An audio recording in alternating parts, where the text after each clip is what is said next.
Score truths and myths. These are always fun. These are always good. Number one. Actually, you know what? We're going to start at number 10. We're going to go backwards this time. Okay. Number 10. Missed payments that aren't reported to the credit bureau won't affect credit score. So missed payments that aren't reported. So that if it's not reported, it's not going to affect your credit score. Truth or myth? That's true. It is true. That is true. Absolutely true. I think it's important to expand on that just a little bit, just because there's a difference when it comes to your payments, with the creditor directly in their terms. So they'll have a grace period typically, and then after a certain amount of days, typically 15 days, there may be like a late fee, right? A lot of times people may look at that as if they were technically late and it's going to show up on their credit report, but the first reporting that shows up on the credit report itself is 30 days delinquency. Yeah. So those are the differences. You have your agreement in terms with the creditor directly, then you have the credit reporting behind it. Yep, that's a great point. That's a great point. Talking about 10 credit score truths and myths, number 9. Dispute accurate but negative information can be removed from your credit report. So you're disputing accurate but negative information can be removed from your credit report. That is a loaded question. Yeah, it is a loaded question. And it depends on where you got that information from. I'm sure they're probably going to say false. Yes. But here's the reality around investigations. People have to understand that when it comes to your credit report history, the way it's reported, it's not like I always bring up to people like, hey, did you ever get a call from TransUnion verifying something that was reported on? Right. No, they don't do that, right? So it gets reported that you think of like the credit bureaus as a massive just data house. They're selling data nonstop for lending purposes, marketing purposes. I mean, they are the masters of data. And so the reality is there's not a real in-depth process of verification of that data, right? So that's the reason why there's laws in place that empower you as the consumer to be able to legally challenge that information. So, yeah, if you have something that's on your report that you know to be accurate, the advice would be not to investigate that. Right. But at the same time, especially when someone's gone through a lot in their past, and let's say that they were going through a medical event or divorce or some sort of like life event. Yep. A lot of times people look and go, well, I know this happened to me in my life, so I think that's accurate. Yep. Well, if that's the case, then you should practice your legal right and investigate that and put the ownership on them to actually verify the information is accurate as of today. Yep. That's the difference. That's great. Folks, talking about credit score, 10 credit score truths and myths, number 8, and we're going backwards today. Number 8, smart management of your various banking accounts will reflect your credit score. Smart management of your various banking accounts will reflect your credit score. Does your banking accounts have anything to do with your credit score? No, they do not. They do not. No, they do not. So if you have a credit card tied to your banking account, because sometimes banks have what's it called? Could be like a reserve line. Reserve line, that's what it is. So if your account goes below the balance, then the reserve line kicks in. Yep. That would, but just your accounts in general, they don't. And sometimes we have clients over the years where they'll come in and they have high assets. They've got a lot of assets. They got a lot of cash in the bank and their savings checking. They've got investment accounts, but they don't have any credit. And so they come in and they want to do they're on this tradition of just paying cash because they have the resources to do so, but they want to utilize a loan or a mortgage, but they haven't used credit for a number of years. That's going to hurt them. Their score is going to be low, even though they have a lot of assets and a lot of cash in the bank. So your accounts, your banking accounts don't reflect what your credit score will be. Yeah, and I think it's important to bring up, too, because this has been really popular lately, is the Experian Boost. Yes, so a lot of ads on it, a lot of advertising. A lot of advertising around that, and I think it's important to bring this up so people understand how that actually works. So in this case, you are linking up your bank accounts because what they're doing is they're analyzing non-traditional trade lines in your history with that to boost your score. Sure. But it's important to understand that does not directly impact your FICO score when it comes to like mortgage lending. In fact, I've even had some things pop up on the trade lines with the reports, like Mike showed me this before, and it can get miscategorized. Yeah. And there's times where it'd be shown as unknown or sometimes even shown as if it was a collection. Huh. So it's actually important to understand that with Experian Boost, you are boosting your score with them. Your Experian score. But it's your Experian score, which is a consumer-driven score in what they're showing you and reflecting to you, right? really what they're looking to do, in my opinion, this is now my opinion, is it's just another data grab. I mean, think about it. That's how the bureaus work. More access to data, the better, because they're going to sell that for specific purposes. And so, I just think it's important. And also remember, that's a single bureau now. So you want to explore strategies that improve your overall credit report between all three major credit bureaus. Yep. You know what I mean? So those are things. It's just important to bring that stuff up because there's so much out there now. I mean, Credit Karma's huge. Experian Boost. I mean, people are literally bombarded. I mean, credit has just popped off like crazy. And it's everywhere. It's everywhere. Yeah. And, because of that, I think it makes it very difficult for someone without the expertise to really navigate through it properly and understand what is a benefit and what's not. It's confusing and it's complicated and it does not make sense a lot of the time. Yep. So it's important to align yourself with a credit partner to help you navigate that. We're talking about 10 credit score truths and myths, number 7 on our list. Improve your credit score by closing your credit accounts. Oh, I love that one. Yes. No, I'm just kidding. I always say that without, yep, that is the way. Yeah, close everything. No.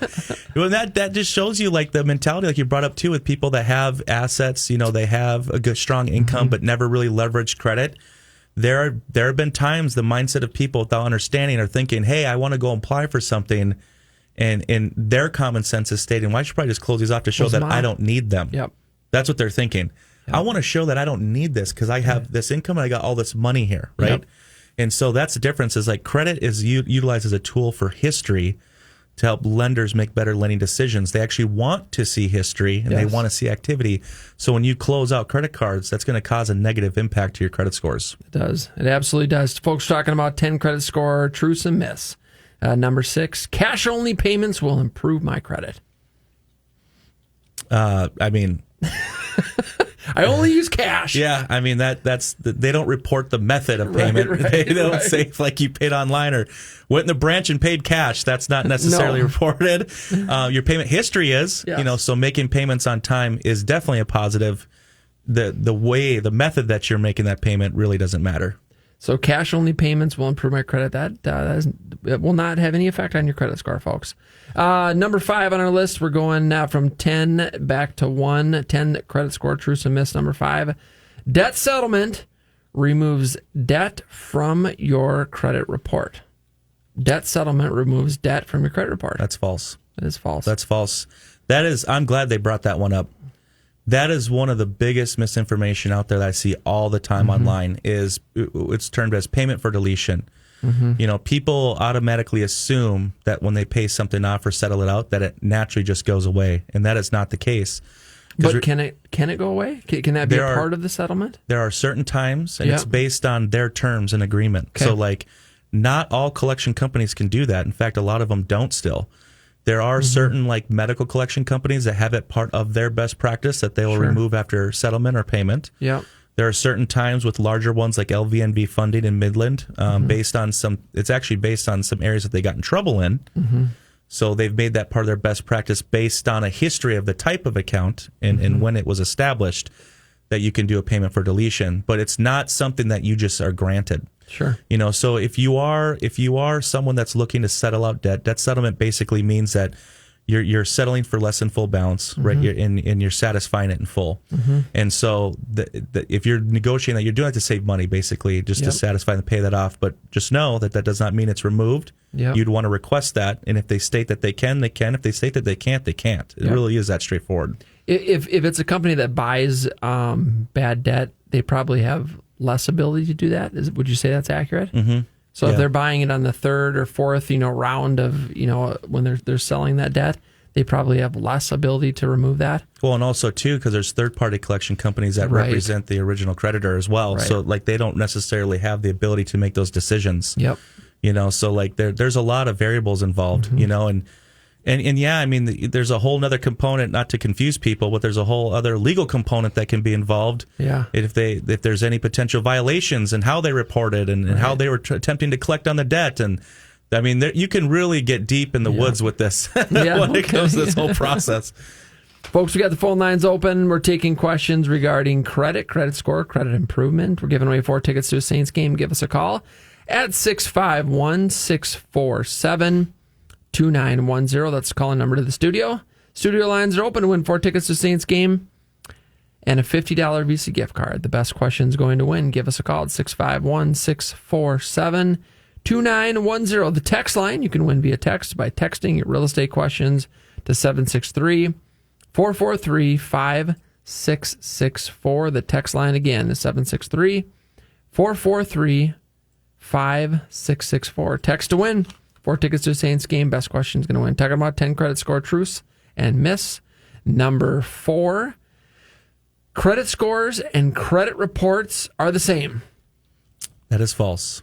That is different. So one is going to be, you have the Experian, Equifax, TransUnion. They're housing the data and the history. And then you have the score, which is specific to the type of score. So there's FICO, there's Vantage. So there's different scoring algorithms. So the score versus the report are different. It's very confusing. It's very confusing. It's not the same. It is Talking not the about same. 10 credit scores, truths and myths. Number 3. A higher income equals a higher credit score. That is also false. Now, with a higher income, it should afford you the ability to make better decisions Right. that would positively impact your credit Yes. and underwriting for lending, but it does not have a direct impact to the score itself. No, and we've seen this over the years. We've had clients that have very high incomes, but they haven't been coached in how to manage their credit and their credit scores and credit management. Yep. And so, a higher income it does not equal higher credit score. And I think there too, this is just applicable to everyone, really, the way I look at it, is everyone has a certain lifestyle. So when it comes to, even if you have a higher income, a lot of times people with a higher income, they want a certain lifestyle associated to that income. So even if you make a certain amount, let's say you make $200,000, $250,000 a year, technically, based on your lifestyle, you could still live paycheck to paycheck and make bad decisions that impact your credit. So it's like I think what's more important. This is a big mission of mine is bringing more education to people of all brackets. That it's really an understanding of money management and your financial disciplines, Right.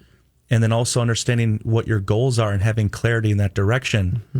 Because when you have that plan put in place, it's easier to take actions that will get you there Yeah. instead of just winging it and feeling like, hey, my neighbor next door has this new car and I feel like I need to have that now. Right. You know what I Right. mean? Like you really got to just hone in on yourself and what's going to be better for you and your family and your future. Your long-term goals. Your long-term goals, Yep. and that I think that's the clarity that I always push for to bring out of people, whether they're a business owner, whether they're a person that want to buy a home, like they almost have to take a step back and self-reflect and have more awareness of what's really important for them and what's Right. going to kind of bring a better quality of life for them, and then from there we'll execute on tools and strategies to help them get there. Talking about 10 credit score truths and myths, number 2 on the list. Pulling your credit score will lower it regardless if it's a soft or hard pull. That's also false. Yeah, so the only time there's a negative impact is when it's a credit-seeking inquiry. So if you're seeking, if you walk into a bank and you apply for a loan or credit card, that's a credit-seeking act, right? So there'll be that negative impact. A soft pull, there's many different versions of soft pulls. So there's times where a lender will do a soft pull, like through marketing purposes. There's not a negative impact. There could be a consumer pull that you've initiated, like online. That's not a credit-seeking act, so therefore there's no negative impact. So there are differences. Number 1 on our list of 10 credit score truths and myths. Number 1, credit reports aren't always accurate. That's true. It is true. That's very true. It says in here 80%. Actually, 80% of credit reports are not accurate. You need to check your credit report regularly. Yeah, and that goes back to, what was it, question 8? I mean, that's what I'm talking about. Yes. So that's why people get so confused on what they could investigate and repair and what they can't, because we just said it. 80% is there's 80% of reports have inaccuracies. And so that's the reason why, once again, it's your right and it's also your responsibility actually as a consumer to investigate and challenge and monitor and have awareness of it, because if you don't, no one is for you. Folks, Jared, how can folks get a hold of you and your team and all the great things you guys are doing? Yeah, so they can go to our main site is Credilife without the T, so CREDILIFE.com, Credilife.com, no T, Or if you want to connect with me directly, if you want to follow me on any one of my social medias, if you want to attend any one of my events that I host virtually or in person, you can go to my personal site. It's jared360.com. So it's JERRAD 360.com. You've got some fantastic